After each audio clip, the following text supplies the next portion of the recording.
What's up, YouTube? This is Too Raw for TV. So before I get into this video, I want to give a big shout out to Sister Juanetta Thomas for the $20 donation via the Cash App.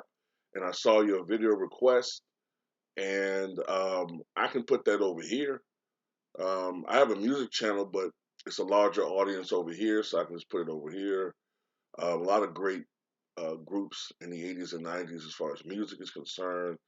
So most definitely I can, chop it up with you guys about some of the best music groups of the 80s and 90s. We talk about New Edition, Bell Biv DeVoe, Boys to Men, Salt and Pepper, TLC, SWV, you know, um, so many great groups. Drew Hill, it was a whole different era for music, man. It really was like the last gasp of, to me, great music. You know, not to say there aren't some artists out there today who are putting out some good music, but for the most part, man, music just isn't what it used to be. So yeah, I can most definitely do that. So let me talk about basketball for a second, and thank you once again, Juanetta, for the donation. I really do appreciate it. To anybody that wants to donate to this channel, if you choose to, you can do so in the links in the description box below via the PayPal or the Cash App or in the pinned comment in the comments section below. Now, Carmelo Anthony is questionable for the Lakers' next game against the Utah Jazz, which will be tomorrow.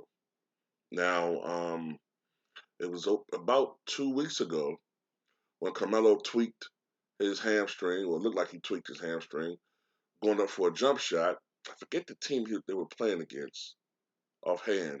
But anyway, it was a given that he would probably miss the next game, but it was a 3-day break, I believe, until they played again, which was that Saturday, that broadcast game on ABC when they played the Knicks, the game where they were down but came back and beat the Knicks, if I'm not mistaken. Um, he missed that game, but hasn't played since. Since then, they played another Saturday game, of course, on ABC. That's the last game they played. They played the Golden State Warriors, losing 117-115. Lakers have actually had a lot of days off since then. They didn't play Sunday. They didn't play yesterday. And they're not going to play today. So it's 3 full days off. And, you would think maybe Carmelo will be able to play tomorrow, but they're still not sure about that. So it goes to show that this hamstring injury is a lot more severe than they originally thought. And you never know about hamstrings, especially in a player like Carmelo that's 37 years old on the verge of turning 38. But the Lakers seriously miss his productivity. He's averaging 13 points a game. He's shooting 39% from three. And they miss his scoring, and they miss his ability to stretch the floor. Now, of course, Carmelo was never quite known for being a great defender anyway. So on the opposite of the court, he could be a bit of a liability. And, you know, that side of the court, he could hurt the Lakers a little bit. But offensively, they miss his scoring badly. And if they're not having a night where LeBron or Monk and some of these guys are knocking down their threes, which is hit or miss, they're not consistently great 3-point shooters. Sometimes the Lakers are in trouble offensively.